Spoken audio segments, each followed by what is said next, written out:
Hello, friends, and welcome to Love Talk Network. Coach Kerri Brinkater here in studio with my amazing friend and co-host, Cathy and Brock. We are just two real people sharing real stories about God's love. And today we have an absolutely amazing program for you, all about life today. The title of our program is Abortion is Not Healthcare. We have seen some things in the news recently that have really caused Cathy and I to pause and really talk about this issue of pro life and what that means and the advancements that are being made every single day in medicine to save both babies and mamas. So, Cathy, I am really looking forward to our discussion today. How are you today? I'm doing great. I think that even though we weren't initially planning on addressing this in our Too Hot to Handle series, I love that it has come up just very, very timely with everything that is going on. And I think Coach Kerri, not only is it on our hearts, um, just destroying these little lives that Mhm. that are meant to be our future leaders, our future scientists, just these beautiful humans. But you and Mhm. I have personally seen the devastation that it causes to women, young and old, that have had abortions, Yeah. and the trauma that it causes them, and the heartache, um, and so we see that the devastation that it causes the mom who has the abortion Mhm. is you're almost killing two lives at the same time. And so Yes. we really want to just let ladies know there are options out there, and let moms know there are options out there. We're kind of walking through this right now with a very dear friend of our family, and the young Mm. gal got pregnant, and they were planning on getting engaged anyway, but they hadn't yet. And so they decided, we're going to speed up our timeline. I know this isn't perfect, and the parents have just jumped right in there with their beautiful daughter. And we've Mm. just all kind of come around this young couple who is understandably scared, and this is not Yeah. what they wanted, this is not what they planned. But friends, I will tell you, when you step in and you do the right thing and you uphold life, God is the God of life. He's the God of creation. When you Mhm. step in and you align your will with his will, he will bring beauty out of ashes. And so we just want to encourage anyone today listening to this program, if you are in a difficult place, if you are considering abortion, we want you to choose life, and we want to convince you right now today that this is the right choice. We want to make those options available to you. Absolutely. And for those that this may be a part of your story, you know what? God's grace is abundant. There's no place for shame. There's no place for hiding. And God's grace is big enough for this, Yeah. for everything in our lives. So just know that Cathy and I, again, we have walked through people. We know people personally that have walked this path, and our hearts go out to you. And we want to do everything we can to support life here today, but we also want to support those who have walked through this and be very sensitive to that. Some crazy statistics for you, Cathy. Every day in America, more than 3,000 unborn children lose their lives to abortion. Mhm. Last year alone, clinicians performed over 1.1 million abortions across the United States, and nearly two-thirds of those were clinical abortions. And what I mean by that is that there are two pills that can be ordered online, mailed to a home, and taken without ever seeing a doctor in person. And our expert today, Dr. William Lile, he's known as the pro life doc. He's going to walk us through kind of the science behind that. Because before I really started doing research on this a few years ago, I didn't really understand the difference between a chemical abortion and like the morning after pill. And there's definitely a difference. And so he's going to help us walk through the science behind all of that. A lot of, I guess, detractors would say that these pills are safe, but over almost 900,000 insurance claims would say different. Now, Mhm. remember, 1.1 million abortions were performed last year, and we have almost a 900,000 insurance claims, roughly. That's a very high percentage. I'm not Yeah. going to do math right here, but that is a very high percentage. And it is because of these two drugs that women are taking. They have experienced serious complications, hemorrhage, infection, sepsis, or the need for emergency surgery. And that is more than 20 times the rate listed on the drugs warning label. So Kathy, this is serious, and this can be done through the mail. Yeah. I mean, and I mean, it is devastating. It is devastating. I mean, we want these drugs taken off the market. They are not safe for our women. They women do not go into this knowing what really the complications are. Other people can actually order these pills and then give them to women unknowingly, and we've seen that happen in the news as well by boyfriends and such and Sure. husbands. Yeah. And I do want to say this is so timely because elections are coming up in November, and we have to remember, like, just the Massachusetts governor, she's all over the news that she has signed Mhm. into law the abortion up till the date of birth. Well, Mm. they join 9 other states who have approved that, but we have to remember, friends, it's the state legislatures who passed those bills who Mhm. put it to the governor, and the governor could have signed it into law or vetoed it. And so I think the numbers are this November, 46 of our 50 states have state legislators that are up for re-election. Friends, Okay. your vote matters. There is a pro-life party right now, and there is very much a pro-abortion party. And Mhm. the pro-abortion party sells it well, but death is death. Well, and let me give some hope out there. Yes. These drugs are devastating, but what our doctor today, Dr. William Lile, is going to, I know, be so excited about are the advances in medicine, and it has never been more clear about what is happening inside the womb. Cardiac activity begins as early as 5 to 6 weeks, and by the time many women even realize they're pregnant, there is a tiny little heartbeat already happening inside their bodies. Physicians can now perform open heart surgery, blood transfusions, spinal repairs on patients who have not yet drawn their first breath outside of the womb. That I is mean, amazing. isn't that it is awesome. So when a pregnant mother walks into an exam room, there are always at least 2 patients in that exam room, Yes. and I love the way Dr. Lyle is going to he's gonna educate us today on some of the amazing things going on. We'll learn today the difference between emergency contraception and the abortion pill.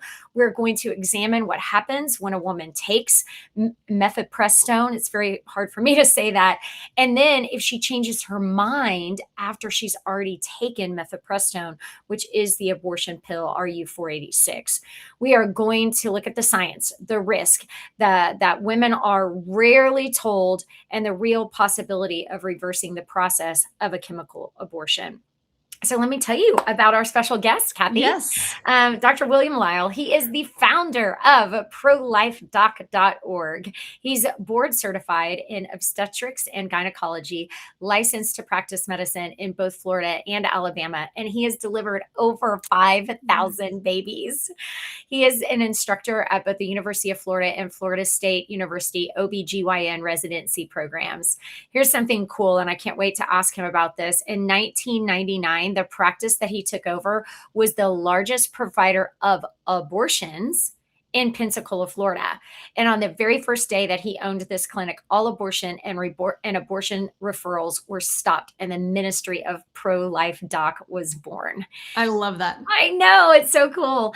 I would encourage you guys to go to prolifedoc.org. There, he's got some amazing videos there that really put into perspective the beauty of life and what is being done and can be done in medical advancements today. So I'm really excited to meet Dr. Lile in person. We've chatted on the phone, but it's going to be a really, really special day.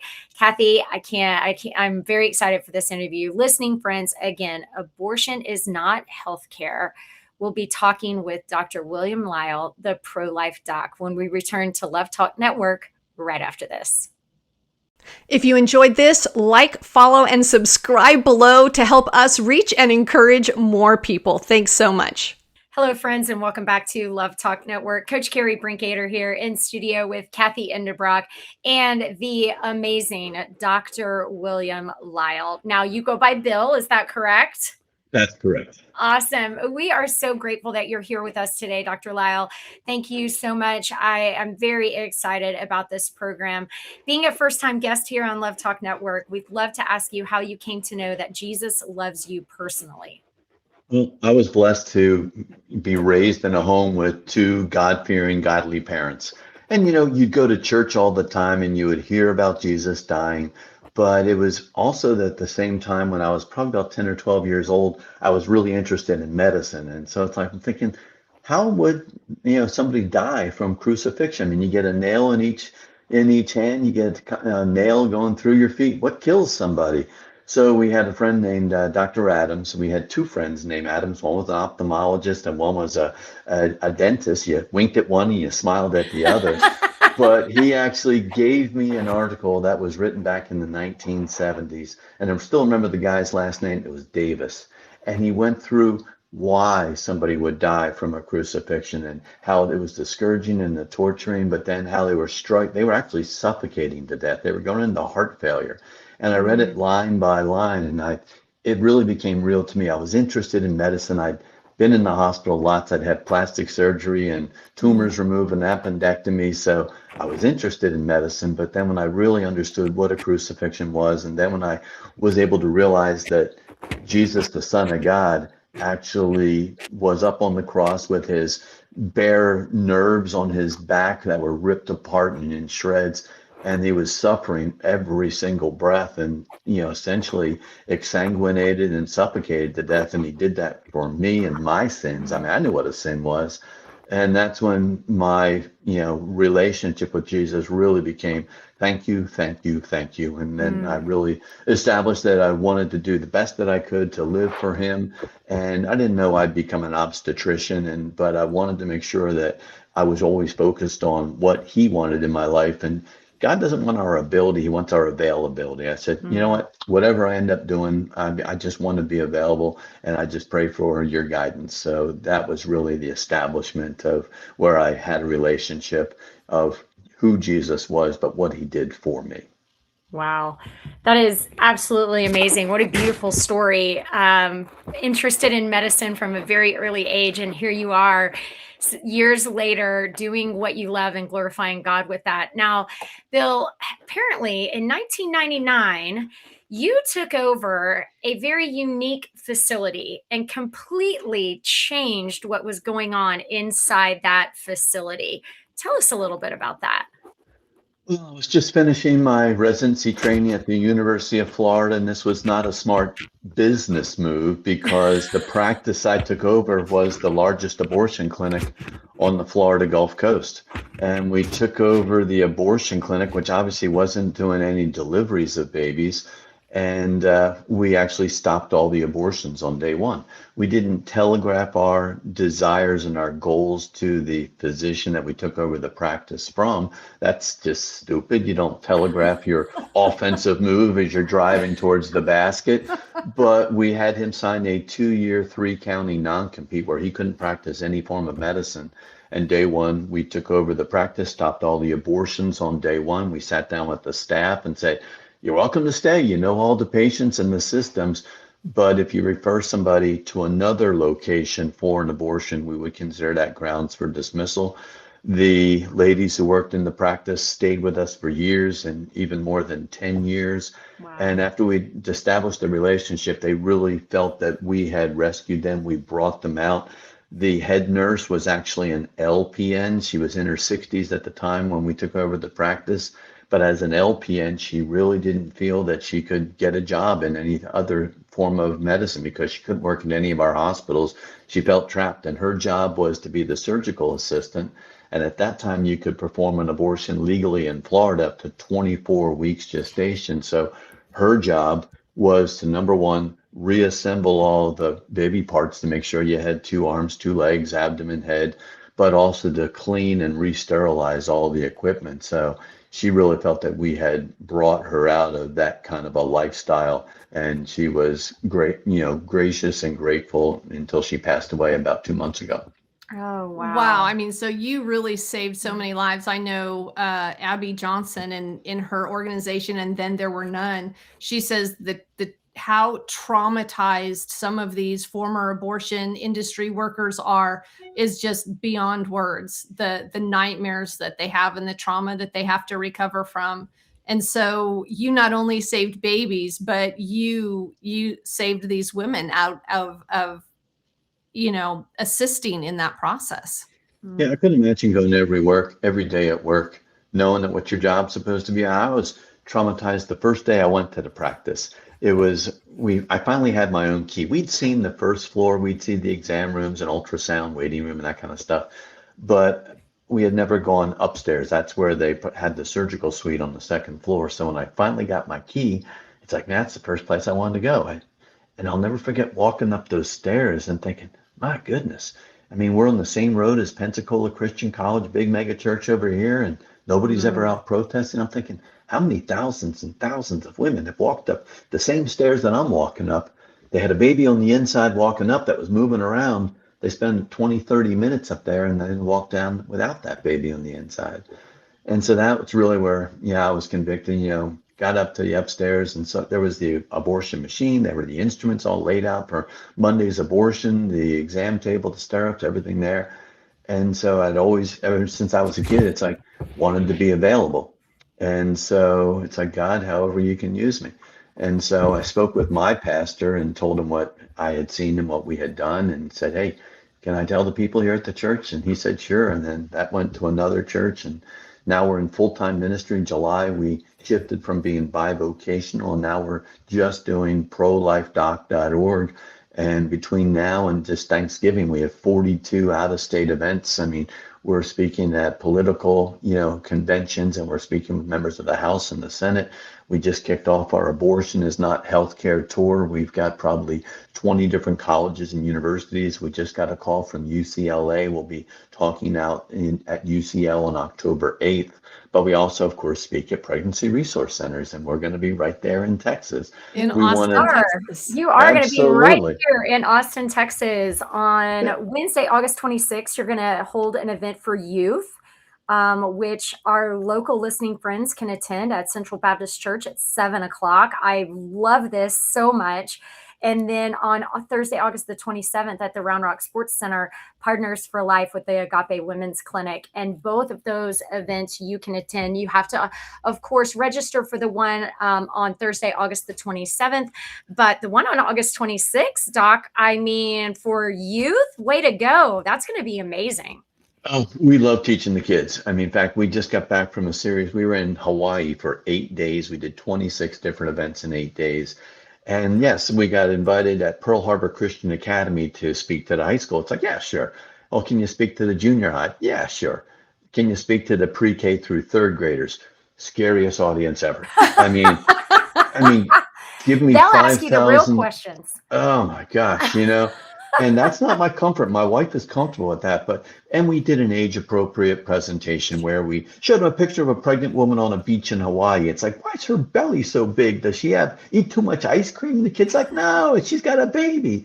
And then we showed them selfies with technology. We showed them 2D ultrasound, 3D ultrasound, 4D ultrasound. We showed them MRI. We showed them fetoscopy where we pop a camera on the inside. But then what was amazing with these tiny little kids, the kindergarten teacher, a week later asked the kids to write 3 lines on what they had learned and then draw a crayon drawing of what they had learned. And I was looking at one picture, and my wife was helping me out because I'm not real bright. And I said, I can't figure out what's going on with this. And she goes, oh my goodness. She goes, well, that's obviously the mom. I said, yeah. And I said, that's the baby. And there was this black line going down the baby's chest. But then there was this big beige thing that was going across the chest. I said, what's going on here? She goes, you told them about open heart surgery that's being performed on the baby. She goes, that's the incision. And that's the big Band-Aid that the kid drew over the Oh, kid's chest. Oh, So not only did they understand it and grasp it at the time, they were able to remember it a week later and then reproduce it, not only in words, but actually in drawings. So they, we didn't talk about abortion. That's traumatic for a little kid, but we want them to understand that they're created in the image of God mhm. at that moment of conception, but then they grew and they developed. And we talked about fetal development. We showed them pictures and they grasped it and understood it. And one of the focuses we have is now teaching with the youth. I don't know if you know Dr. George Barna. He does a Yes. annual survey of a biblical worldview versus secular worldview. He's based out of Arizona Christian University and will be speaking there in November. But of course, the biblical worldview continues to go down. The secular worldview continues to go up. All adults have a worldview, and your worldview is involved in all the decisions that you will make in your life. I mean, who you're going to be dating, marrying, how that process is going to go. Are you going to cheat in your taxes? You're going to cheat on your spouse. All of your life decisions is based on your worldview. But what I had never really caught before was that with more than 90% sensitivity, the worldview that you will have as an adult is established before you turn age 13. So if we're yes. waiting till high school or college before we even discuss life and abortion and giving these kids the truth, our opposition is jumping all over us when they are really young. In fact, when we looked at the videos of us speaking out at Pearl Harbor Christian Academy, I mean, the little kids, they just were having fun. But even on the middle schoolers, when we got to the Q&A session, where they were asking questions like, well, isn't it a woman's choice, my body, my choice? They'd already been infected with the Mhm. propaganda, and these are kids that have always gone to a Christian school. Where did they Right. get this? And they're getting it from the internet, they're getting it from access, they're getting it from social media. But that's why we really need to be, as parents, whether you want to homeschool or whether you send your son to a Christian school or you just want to supervise their public school education, we need to really be invested and know exactly what's going on with what our kids are going to be taught. And that's why we're trying to teach a biblical worldview, especially regarding life and abortion, forgiveness, and what it means to be created in the image of God as early as possible. One of the things that I Beautiful. love in the Bible is that God makes it clear at any age that he is the one that knits us together in our womb, and that when you're pregnant, that there is a little one inside there. Yeah, you go to Luke chapter 1 towards the end of that chapter, and it talks about the baby inside of the mama's womb, John, jumping when Mary approaches, and Mary has Jesus inside of her Yep. belly. And so, it really establishes these are little humans in there that what I think we were talking earlier, a person is a person no matter how small. And Patience a getting, person, no getting, matter how small. That's the way yes, we say a it. patient is a, well, Patient and is a so person. let's talk about this patient. I'd love to hear some of your Sure. stories, and I know that we are going to get into this for our listening audience, talking about the difference between the morning after pill and the RU486. But before Sure. we get to that, I want to talk to you about these little patients, because the Massachusetts bill that just passed was called Prioritizing Patient Access to Care, and yet that bill is a pro-abortion, abortion up to birth abortion bill. Mm. And yet what we're learning from you and your organization is that, yes, that patient care that we need to be caring about, not only the mom but that little baby.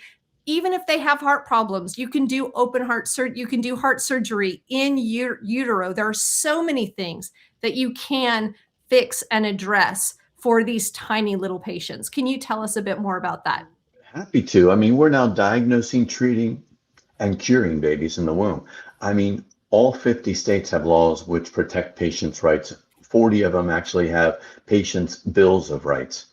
But Mm. we are now diagnosing, treating, and curing the babies as well. So we are doing life-saving blood transfusions for babies in the womb as early as 15 weeks after conception. Why would a baby need a blood transfusion? Because from the moment of conception, the baby is genetically different from mom, dad, and the other 8 billion people on the planet.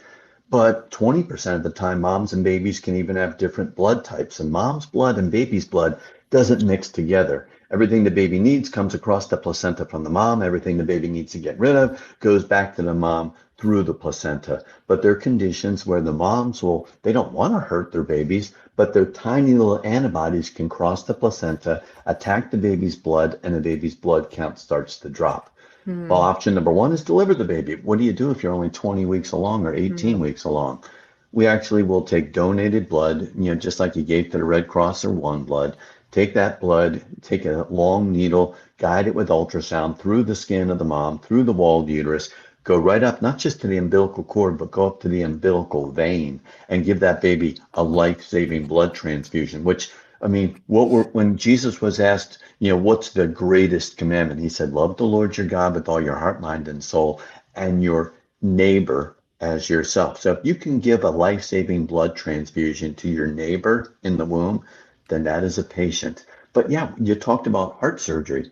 Cleveland Clinic just performed an open heart surgery on a baby in the womb. And this is one of my favorite examples because there's so much in this that people can remember. We don't want them to just say, I'm pro-life. We want them to say, I'm pro-life, and sit down and let me tell you why I'm pro-life. And we can use the science, because if they don't look at scripture as an authoritative source, they're not going to appreciate Genesis 1:26 when we're created in the image of God. But they do understand and they do covet patients' rights. So this baby at 27 weeks gestation was diagnosed with a tumor called a cardiac teratoma. This is a tumor. I mean, a baby's heart is about the size of the end of my thumb. This tumor was the size of my thumbnail. Wow. And it was growing so quickly, it was going to kill the baby. So they gave the parents 2 options. Option number 1, we can deliver your baby next week, do the open heart surgery, but now we have a 27-week pound-and-a-half preemie that's over in our NICU that's struggling to breathe. Option number 2, and they said, we really think that we have the team here at the Cleveland Clinic where we can perform open heart surgery for your baby inside the womb. She says, sign me up. Day of the surgery, mom had an epidural, so she's wide awake, but she's comfortable. The OB, like me, made an incision in her belly, went through the fascia, and then made an incision in her uterus, her womb. They then opened up the womb, and they had a pediatric anesthesiologist who brought out the right hand, brought out the left hand. Well, why have an anesthesiologist for the baby? Because the anesthesiologist started a tiny IV in the baby's hand, not just for fluid, but the baby was getting fentanyl for the 3-hour surgery. So the baby had a narcotic for pain, and also the baby had a paralytic called Norcuron. So the baby wasn't moving around on the inside while they're doing open heart surgery. Cardiothoracic team made an incision in the baby's chest, opened the baby's chest, and then they took 3 hours to remove this cardiac teratoma, this tumor, from the baby's heart, which was beating 120, 130 beats per minute. They removed it successfully. The baby went, thank you very much, and everything was good. They closed the baby's chest, removed the IV, tucked the hands in, closed the uterus, closed the fascia, closed the skin. They didn't deliver that baby until 37 weeks gestation, 10 weeks Wow. later. So the baby didn't go to the recovery room. The baby stayed in the recovery womb after having open heart surgery. So we're now doing brain surgery, open heart surgery, spina bifida corrective surgery, laser vascular surgery for twins. We're giving medicines to correct heart arrhythmias. We're correcting when the bowel's on the outside. There was just a mom who was sent from England all the way to Texas for bowel surgery while the baby was still on the inside, where they took the bowel that was on the outside and they tucked it back on the inside and closed the skin on the baby's abdomen. The baby had 0 complications during the surgery, has had 0 complications since. All patients have rights. A patient's a person, no matter how small. Abortion is an attack on that image of God within the womb, but patients have rights. Patients have rights if they weren't born in the United States, and patients have rights if they weren't born in the United States yet. But this is a spiritual battle, not a political battle, not a medical battle, not a science battle. This is a spiritual battle. It gives me chills, Doc, to think about how medicine is saving lives and the surgeries that can be performed. My daughter is actually applying to medical school and has had a couple of interviews, and one of her fields of interest is OB-GYN. And so I don't know, maybe one day she'll be performing surgeries like this to save sweet little lives. Um, okay, so in our introduction earlier, Doc, we're talking about some of these abortion techniques or some of the pills that are readily available. And I think there's a common misconception that it's all the same. There is an emergency contraception pill called the morning after pill, and then there is RU46, which is mifepristone. Am I saying that right? You nailed it. I nailed it. Okay, good. So can you tell us the difference between these two mechanisms and how they both work? Sure. Well, they both are evil. I mean, Yeah. even though they'll say emergency contraception, it's not contraception. Conception has already happened. So how can it be a contraception to prevent pregnancy when it's already happened? But what the morning after pill and Ella are designed to do is to be used within 3 days of intercourse or maybe 5 days with Ella. And that will force a woman to have a menstrual cycle. And if there happened to be an early pregnancy, then that pregnancy would be passed. But then you have the abortion pill, and the abortion pill is now responsible for about 70% of all the abortions that we know of here in the United States. And that's about 750,000 abortions here in the United States just from the abortion pill. It's called, mifepristone, and it's called the abortion pill, but it's really two different pills. The first pill stops a hormone that's really important called progesterone. You look at a big word, break it down into little pieces. Progesterone, what is it? It is the progestational steroid hormone, progesterone. This is the hormone that's released after a woman is pregnant, and it says we're going to relax the uterus because baby's going to grow. We're going to provide more nutrition and oxygen and blood to the pregnancy. We're going to relax the uterus, and then we're going to continue supporting the pregnancy. The abortion pill blocks that hormone signal from progesterone. So the woman's body celebrates. It's like, hey, we're pregnant. Then for whatever reason, whether she's forced or she slipped the abortion pill or she just makes a bad choice, then the abortion pill blocks that hormone progesterone. So then the body's going, I could have sworn we were pregnant. I guess we're not pregnant. Well, if we're not pregnant, then we'll stop the support. The abortion pill will kill a baby in the womb up to 12 weeks gestation 98% of the time. These are babies that have beating hearts, fingers, toes, they're moving around on the inside. And it's not just you have a little bit of heavy bleeding. No, you're having incredible bleeding, cramping, and pain. And you're passing a baby with fingers, toes, and eyes that are looking up at you that's no longer alive. But just like we all make mistakes, we all have regrets. I've done things that I regret. I've said things that I regret. My mouth is faster than my brain sometimes, but we make decisions that we regret. Well, when somebody takes too much of a narcotic and they're not breathing, they're going to die, we have the antidote. We can give them Narcan. Well, when a woman has taken the abortion pill and all of a sudden they walked in and they thought, I've got to do this. Then they take the abortion pill. It's like, what was I thinking? And they start to have immediate regrets. We actually have the antidote. Though progesterone was going up, take the abortion pill, progesterone's going down. How do you reverse that? We give them progesterone. Progesterone comes in a pill. We use it in normal obstetrics all the time. We use it if somebody has IVF, which is a whole nother story. The body wasn't making progesterone to support the pregnancy. So embryos get transferred. She gets the exact same progesterone. Progesterone also, if somebody had a pregnancy, had a miscarriage, had a pregnancy, had a miscarriage, she probably didn't have enough progesterone. So we give those patients progesterone. When that patients have triplets and quadruplets, and I've delivered 5,000 babies, including triplets and quadruplets, Wow. and we give them routinely progesterone to keep the pregnancy going. So we give these moms when they have regrets, we've got about a 72-hour window where we can provide them with progesterone and we can reverse the effect of the abortion pill. I've attempted this 28 times. I've been successful 22 of those 28 Wow. times. We have a network that we've trained of physicians and nurse practitioners nationwide, and we just documented successful reversal number 8,000. But that there's a spiritual lesson there too, because whenever I do a reversal, my wife and I, out of our own pocket, we always pay for the antidote. We pay for the progesterone. It costs about $109.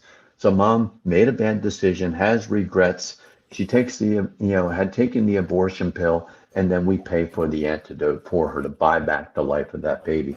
But the spiritual lesson there is that's the best example of what it means to be redeemed, to be brought back, where not just 98%, 100% of us were heading to a future separated from God for all eternity because we are sinners. But then we have a point in our life where we have a change of heart, change in mind, we look for help. We're not bought back with $109 worth of progesterone. We are bought back with something much more precious, which is the blood of Jesus Christ. We are redeemed, we are bought back. But this is a spiritual battle. This is an attack on the image of God out of a hatred for God. So yeah, it's great having pro-life obstetricians. It's great having pro-life politicians. But this should not be a message led from our podiums with obstetricians and politicians. This is a battle. It's a spiritual battle. It needs to be led by our pastors from their pulpits. And that's why we're not only speaking to college students and high school students and speaking at pregnancy centers and legislators. We really want to equip the pastors, that because so many pastors have not been taught that. We gave a talk just to pastors up in Huntsville, Alabama. 120 conservative Southern Baptist pastors who wanted more information about this and about the abortion pill and abortion. And we asked them before we started a talk, just like we're doing it together on the air. I asked them, how many of you in your 4 years of Christian college or your 2 years of seminary even had one lecture on why you can explain to your congregation that abortion is a sin, it's an attack on the image of God, but that healing is available for that sin through the blood of Jesus Christ and the gospel. Out of 120 pastors with probably the biggest spiritual battle they're going to ever encounter in their churches, 120 pastors, 3 had one lesson. So, and we're finding that to be pretty much consistent. So we want to equip the pastors. We're not going to say, why aren't you preaching on this? No, they weren't taught. It's like if you were to ask me to give a lecture on how to apply makeup, I'm clueless. I wasn't taught. So we want to teach the pastors, hey, you weren't taught this. Sit down, you're going to have a gynecology lecture, and we're going to teach you about this, but we're also going to relate it in a very real way, how this is a spiritual battle. It's an attack on the image of God. Men and women by the tens of millions are hurting. They need healing. Healing comes from forgiveness, and true forgiveness only comes through the blood of Jesus Christ. Paul said, forget about what lies behind, press on towards what's ahead, just like the woman at the well. Repent and sin no more. We're here to bring healing for these moms and dads. And I love when you share this, talking about the pastors preaching this on Sundays. You mentioned also Dr. Barna's research in his book, which is based on that biblical worldview, Raising Spiritual Champions, where he really talks openly about discipling our kids, talking to them, teaching them the value of life. They say that biblical worldview begins when you're as early as 16 months old until we're 13 years old is when really that biblical worldview gets kind of knit into what our entire belief system is. And so I think having discussions around the dinner table when they're little, I love that you said that you can have these conversations with very young kindergartners, first graders, second graders, where you teach them the value of life. You teach them the child in the womb, and you're raising your kids to understand as they get older, what are the lies that the world will tell us? Because, Dr. Lile, I'm sure that you are basically in this spiritual battle. You're battling the lies. What would you say is the left's favorite lie to convince young women of? My body, my choice. That's even the little kids have heard my body, my choice. And then when we set them down and we say, okay, you have a body. Your body is amazing. It was created in the image of God, but your body has limits. If you want to get a tattoo, it's your body. If you want to get a piercing, it's your body. Your parents might not be thrilled, but it's your body. But when it comes to a baby in the womb, half the time that baby is a boy, and every one of its 1 billion cells at 10 weeks is XY chromosome. Meanwhile, all of your 60 trillion cells are XX chromosomes. But then genetically, your body is completely genetically different from your baby's body. So when you say my body, my choice, there's a second body that's there. It's like that's why we give anesthesia to the baby on the inside, because if the baby was truly part of the mom's body, then just the mom being comfortable and going to sleep would suffice. But that's why we had a second anesthesiologist. And just as an aside, the second anesthesiologist gets paid as well by the private insurance or Medicaid. If I do a hysterectomy, I get one anesthesiologist. But if I'm taking out the uterus, mom either can get an epidural or she can go to sleep. Does the uterus get its own anesthesiologist? No, because it's part of the lady's body. But we're now doing more advanced procedures on the baby.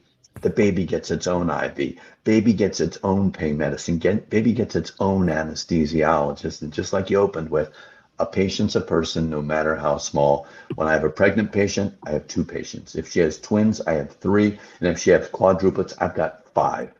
But Wow. all patients have rights. Oh, quads are fun. You feel like a magician. I mean, you're pulling rabbits out of a hat. I can pull them out faster than the nearest nursery can take care of them. But That's amazing. my quadruplets all just graduated with honors from the University of West Florida. I've been Oh, following them wow. since they were in their mother's womb, all 4 of them, from that very first ultrasound at 7 weeks pregnant. And now they're all graduating from college. So we're not just trying Amazing. to save the life of that little flicker, that tiny little baby. We're saving a whole future life. We're saving the life of a legacy, a whole family of descendants from that one. But again, we're here to, save the lives of moms, save the lives of babies, but we're also here to share the healing message that only comes through the gospel. I love it. And that's exactly right, Dr. Lile. There is hope. If you have experienced this procedure, there is hope for you in Jesus Christ. Dr. Lile, thank you so much for joining us today on Love Talk Network. Again, listening friends, if you are here in Texas, you can see Dr. Lile in person on Thursday, August the 27th at 6 p.m. at the Agape Women's Clinic banquet. It's called Partners for Life. You can find it online. Go there and sign up, grab your ticket, because it's going to be a wonderful night, praising the Lord as well as talking about life. Thank you, Dr. Lile. I will see you in a couple of weeks. You better believe it, at Partners for Life with a D, Partners, That's right. Partners. That's right. We're in Texas. Partners for we're going to Life. be there, and I'll be there with my boots on. All Me right. too. All Excellent. right. God Thanks bless you, again. ladies. Thank you so much. You're Listening so friends, welcome. we'll be right back to Love Talk Network right after this. Welcome back, friends, to Love Talk Network. I'm Cathy Endebrock in studio with Coach Kerri Brinkater. Coach Kerri, wow. Dr. William Lile, Dr. Bill, Doc. I love him. And for all of our friends who did not get that, if you want to look him up, prolifedoc.org.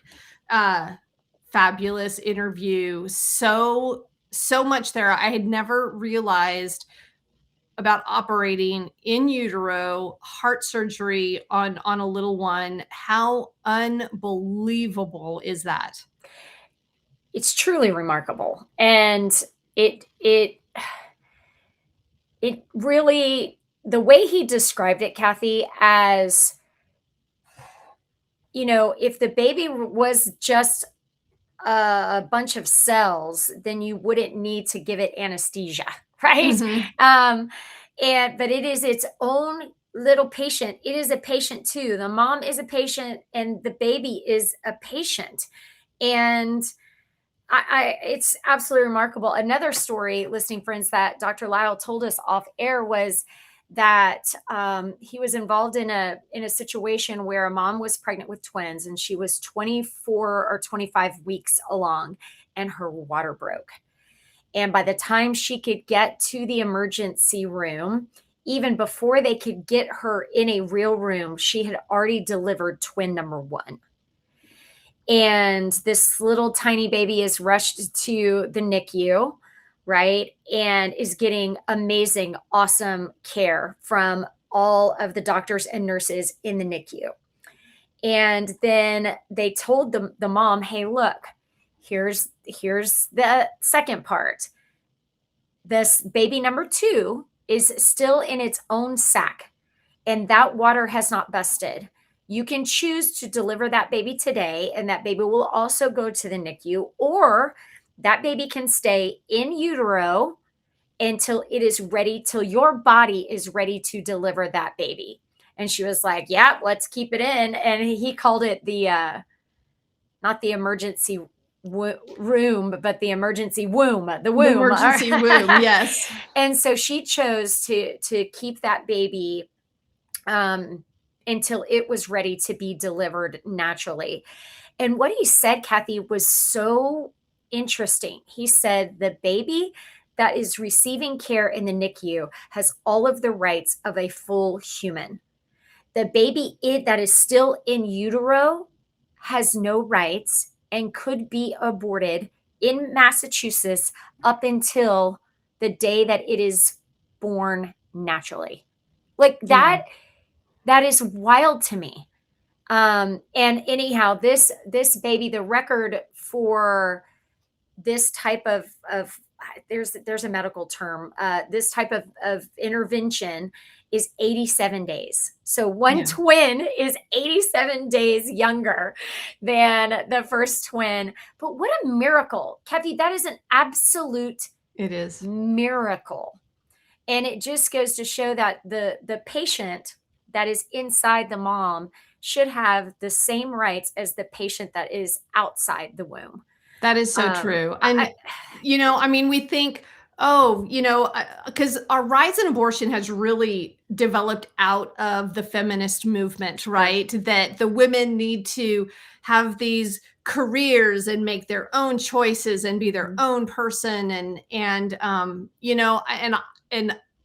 Christ, he lifted up women. I mean, Christ, in a culture that looked at women as second-class citizens, Christ was like, oh yeah, no. Like they take a key role in everything that I am doing. So the God of the Bible lifts women up and puts them in prominent positions.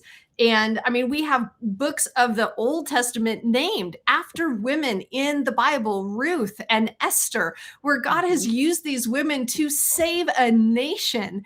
And even in the lineage of Christ, we see women in the lineage of Christ. And so women from, even not ideal backgrounds. And so God loves women. He is for our success. He is for us becoming everything that he created us to be. He will not honor us destroying a life in order to go and be we can't be something greater if we're destroying something to get there. Whenever we destroy something, it makes us less than, it never makes us greater than. And it gets me that we see in the Old Testament that there were women in there who were giving their babies to, they call it, Baal or Baal, basically like demonic and Satan worship. And I think that I think we're just deceived today. And I want us to really kind of look at what is God honoring and protecting life. We're called to protect life and lift life up. And I just want moms to have those conversations with those daughters from early on, and dads to have those conversations and be there for their daughters, and for women to make educated decisions based on the science and to protect their bodies. And we've also seen women that go out and they have abortions, or they use the RU486, and then they have complications and they're left unable to have children in the future. And it just, there's nothing that builds a future that involves abortion. Abortion always destroys a future. And, Dr. Lile also had stories, Cathy, about women who have unfortunately been tricked into taking RU486.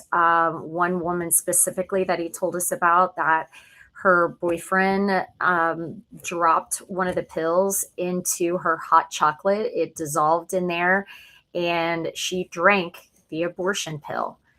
And that's very, very sad. So some women are getting tricked into this. Some women are getting tricked into it by thinking that their life will be easier if they don't have the baby. Yes, absolutely. Your life will physically probably be easier because you're not taking care of a child. But there are so many other physical ramifications as well as mental ramifications. But here's the thing, Cathy. You and I both know people who have made this decision in their life for whatever reason.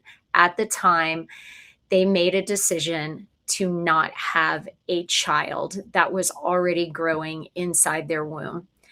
And to those women, I tell you that God loves you, period. Mhm. Um, and there are many things that I have done that I greatly and deeply regret. And sin is sin, no matter how we cut it. And if this is something that you are carrying around, I would absolutely say, please seek a group of women who can support you, even if it was 20 years ago Mhm. and you've never told a soul. I would absolutely encourage you to seek women, to seek out a group where they can support you because they are out there and there are good, godly women who want to support you in this journey because it is a physical and mental journey after this decision has been made. But God is a God of redemption. He is a God who loves us. He is a God who cares for us. He is a God who sees us deeply and who loves us deeply, and He wants what's best for us. And whenever we turn to Him and we say, Lord, I've greatly messed up. I have Yeah. greatly let you down. He picks us up and He meets us right where we are. In fact, He'll sit on the floor with us while we cry. He is Yes. right there with us. And so, you know what, Cathy, there's so much hope in this. We've talked about the science today. We've talked about the drugs today. We've talked about some amazing procedures that can be done in utero, but the ultimate hope is in Jesus Christ. That is exactly right. And friends, if you're hearing this today and you are interested to hear more, you can reach out to us at Let's Talk at lovetalknetwork.com. We encourage you to go find a church who has you open your Bible. They'll give you a Bible if you don't have one. If you're struggling to find a church, reach out to us at Let's Talk at lovetalknetwork.com. We can help you, give you some basic steps as to how to do that. And keep tuning in. Let us know Absolutely. that you are listening. Ask your questions. We want to help to share the hope that we have from the difficulties that we've been through and let you know that the God of hope loves you. And He says He is our ever present help in time of need. And if you need help today, He is there for you. So, friends, thank you so much for joining us today. Absolutely. And I just want to say one more time that on Wednesday, August the 26th, Dr. Lile will be speaking for free at Central Baptist Church in Round Rock. So go online. You can find more information about that under Partners, Pardners for Life, which is the Agape Women's Clinic. It is their annual banquet. And so there's information about that at Central Baptist Church in Round Rock on Wednesday, August the 26th, and that's for youth. Take your youth group. If you're a youth pastor, take your youth group. But then on August the 27th is the banquet. Go online, get your ticket for that right now. It's at Round Rock Sports Center, 6:00 on Thursday, August the 27th. I'll be there, so I'd love to meet you if you are there. Shoot us a little message at Let's Talk at Love Talk Network or on Instagram or Facebook. All right, listening friends, for Cathy and Brock, I'm Coach Kerri Brinkater. We'll see you next time right here on Love Talk Network. Thank you so much for joining us, and like, subscribe, and share. Thanks.